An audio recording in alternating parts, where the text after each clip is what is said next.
Good morning and welcome, Patriot Radio News Hour. Joe and Jason on this Tuesday. I hope it finds you well. Some of you had the day off yesterday. The rest of us, well, hey, it was business as usual.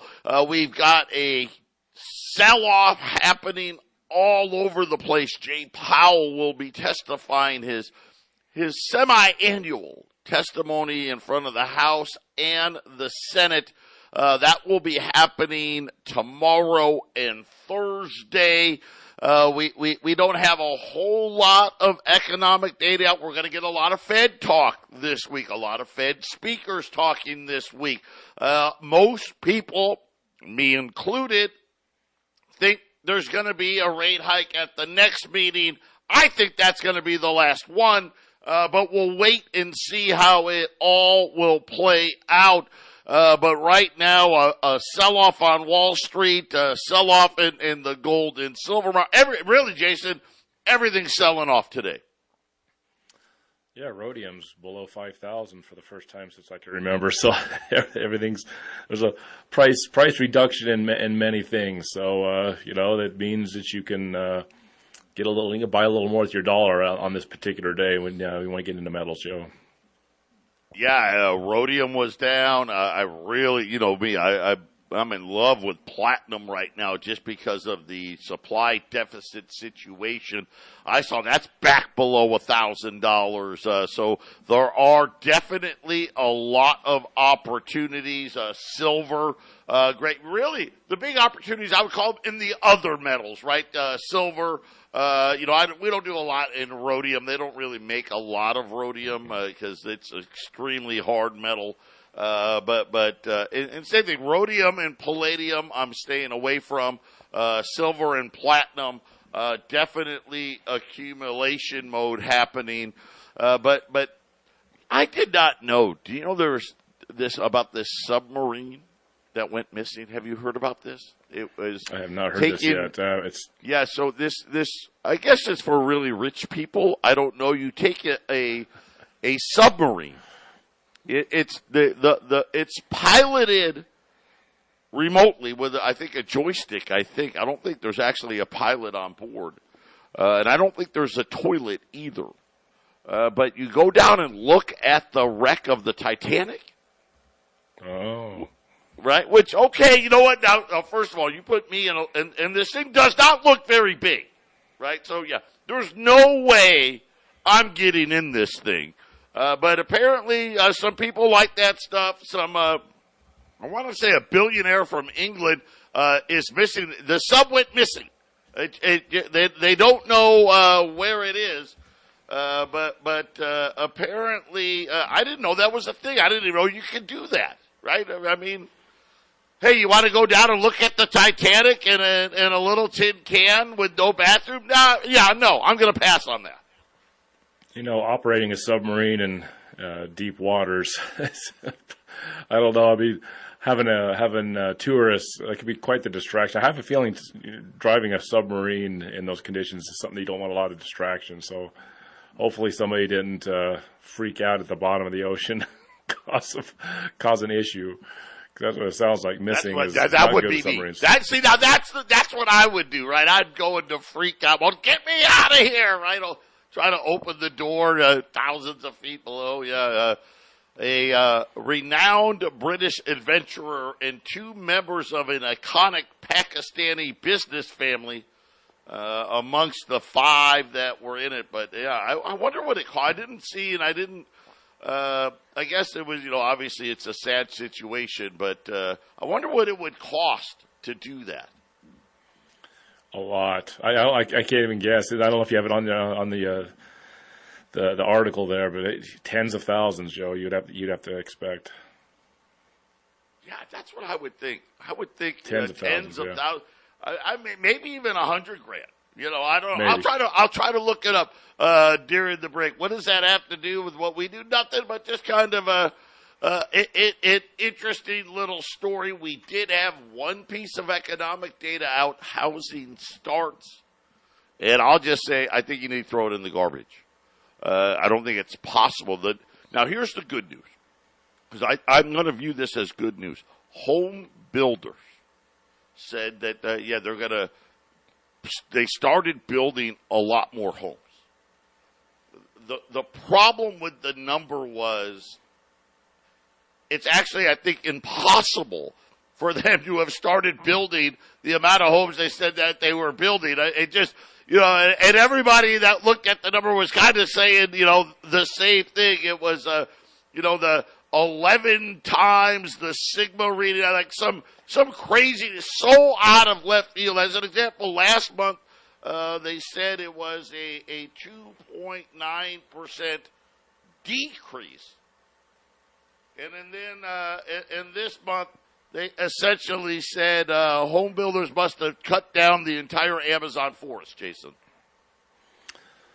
Yeah, I never listened to the numbers. I always think there's something fraudulent or something not right. But housing starts could go up, I guess, in theory, Joe, if you have someone big buying the houses outright. Not mortgaged homes to families, right? If you have somebody that's putting stuff in and buying it cash and renting that stuff out, I guess you could have an uptick in building, Joe. I guess that would make sense in this atmosphere, but that doesn't mean that the economy is any better. It just means there's a whole lot more rentals on the market. Yeah, well, again, that's they didn't say that one way or the other. We'll have to wait and see. My guess is next month we'll get a large revision. But other than that, when we get back, why does it feel like a recession for some people and not others? And what's happening with credit card default? Well, I guess late payments. All of that and more coming up next.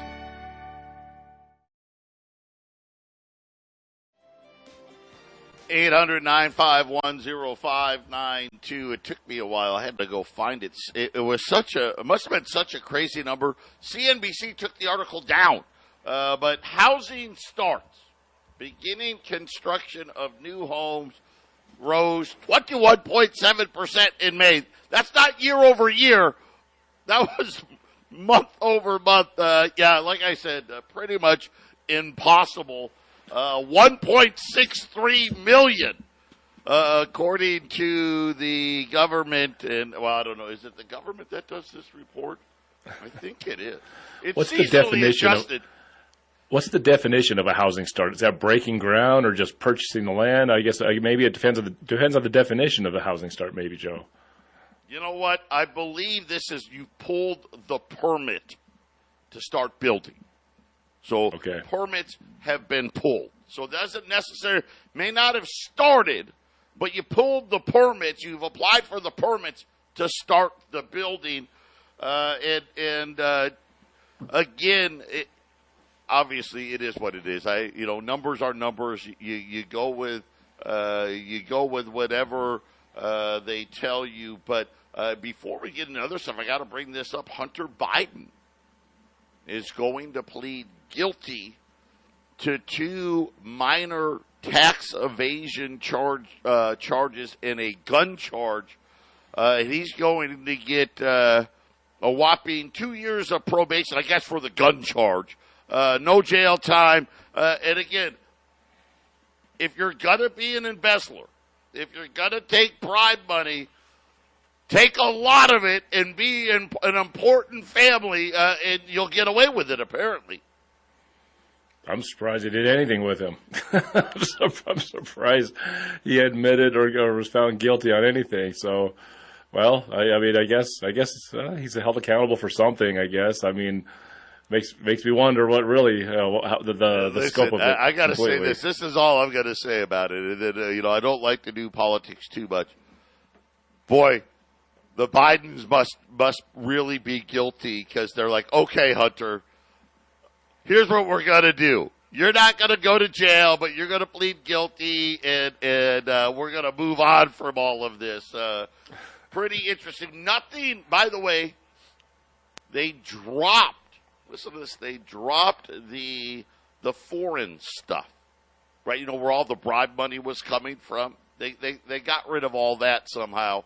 And so essentially Hunter's going to say, I'm sorry, I forgot to pay my taxes for a couple of years, and I'm sure he'll be able to write the check to make everything seem all right. So I'm sure that's going to sit well with a lot of people. But again, this is really what we're dealing with in everything. I know this politics, it's kangaroo courts. I mean, look at the ridiculousness of the central banks, Janet Yellen, all of these people coming out. And Jason, it's a bunch of half-truths, lies, deception. And at the end of the day, it's the average American that's paying the price for all this stuff. Well, yeah, I mean, that's the way it's been set up for over 100 years now. It wasn't like that before. We didn't have inflation. We didn't have central banks. We had a more honest government. Government's never completely honest. Their job is to stay in power. But we the citizens have been given federal income taxes. We pay for all the misdeeds of the federal government and everything that they decide to do. And there are those that are privileged to they're able to get some of the benefits of this system, Joe, and that's just the majority of the people, and nobody I know really is in the category of benefiting from it. Yeah, so today Deutsche Bank was out saying 100% chance that the United States will have a recession and said, well, listen to this. They said, by the way, if you want to blame people, blame policymakers. He's talking about the Federal Reserve because they've created the boom and bust cycle that we are currently experiencing. They said the United States is heading for its first genuine policy-led boom or bust cycle in at least 4 decades. So kind of interesting, which is saying, hey, listen, the Federal Reserve created it, and the Federal Reserve is the one that's going to cause it. And I guess this is the effect, right? When you have rates at zero for 15 years, I guess this is what happens when you went on. They said 4 decades. That's about how long. Think about 42 years ago. The national debt had just hit $1 trillion 42 years ago.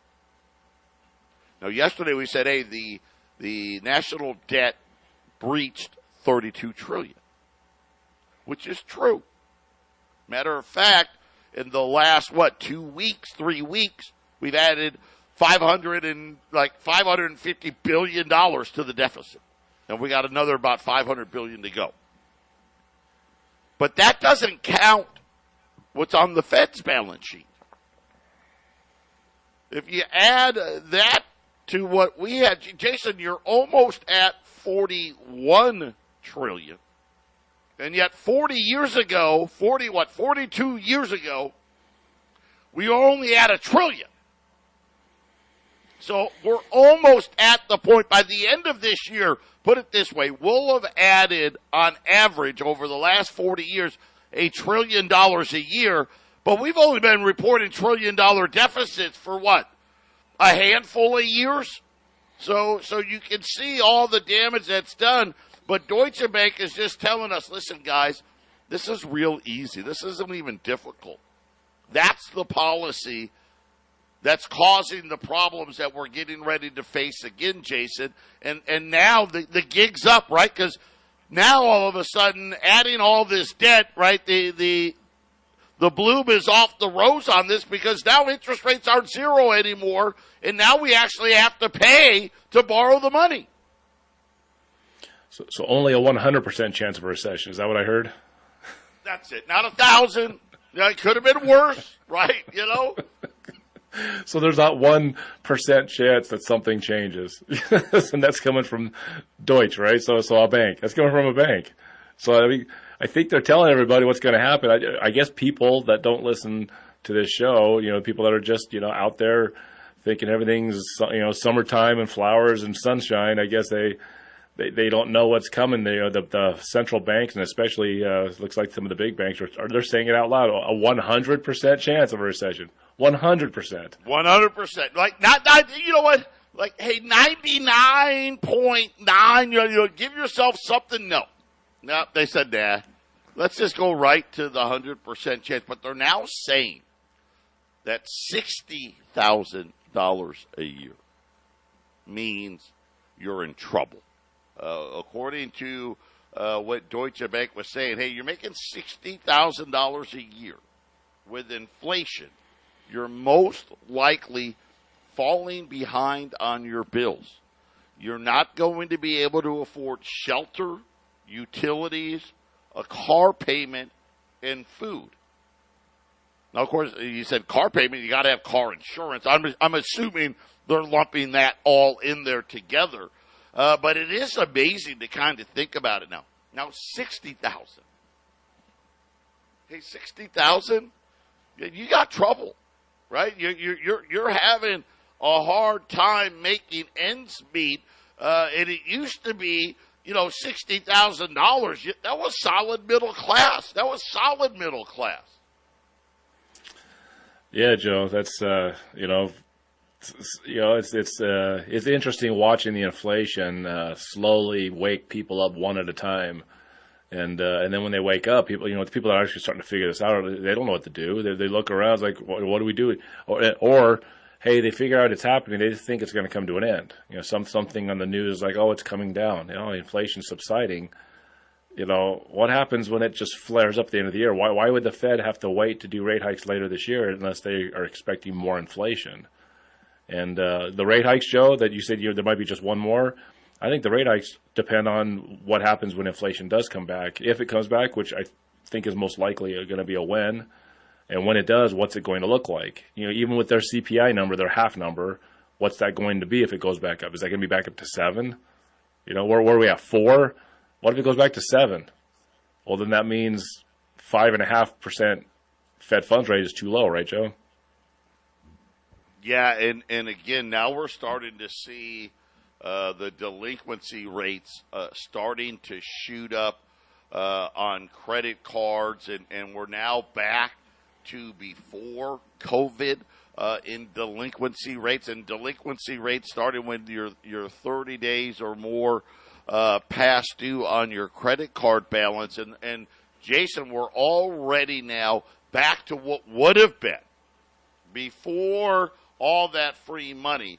Right, we're now back to what is considered a normal rate of credit card default. But here was the problem with that.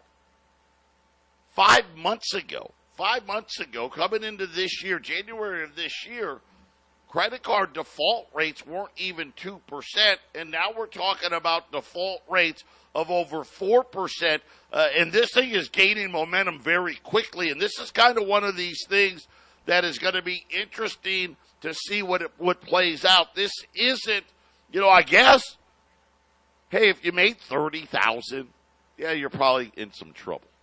But now Deutsche Bank's like, hey, no way, that's $60,000. And then they went on to note that in a lot of cities, it's $100,000. Right? I get it, right? Hey, you're living in New York. You're living in L.A., you're living in San Diego, 100,000 isn't going to get it done anymore. And so we're starting to see, again, another one of these signs. What's going to happen when next month everyone's supposed to pay their student loans again, Jason? I imagine we are going to see a huge increase in default rates. Yeah, I think you're right to put those other numbers out there because different cities have different, standard of living, cost. And I think I remember they were paying the guys that pick up the syringes, the needles, and the human feces in San Francisco. I think they were paying those guys $125,000 a year, right, Joe, to be a dog catcher not for dogs. So yeah, it's very expensive to live in some of those cities. I know here in Colorado, the cost of living is getting very extreme. There's now getting to be a lot of Coloradans that are moving out of Colorado, and there's still a lot of, Californians / other staters still moving in that can afford a Boulder house or a Denver house where, you pay $1.5 million for a 3-bedroom house in Boulder. It's crazy. It is really interesting what's going to be playing out. There was an article earlier this week talking about the regional banks and commercial real estate. Very quietly, they're trying to sell and get rid of these commercial real estate loans off of their balance sheets, and they're struggling to be able to do it over the next 18 months. $1.5 trillion of commercial properties will need to be refinanced. Remember, these are pretty much all interest only, and they're saying that that they're having a huge problem across the United States because occupancy rates are still below 50%. 50%?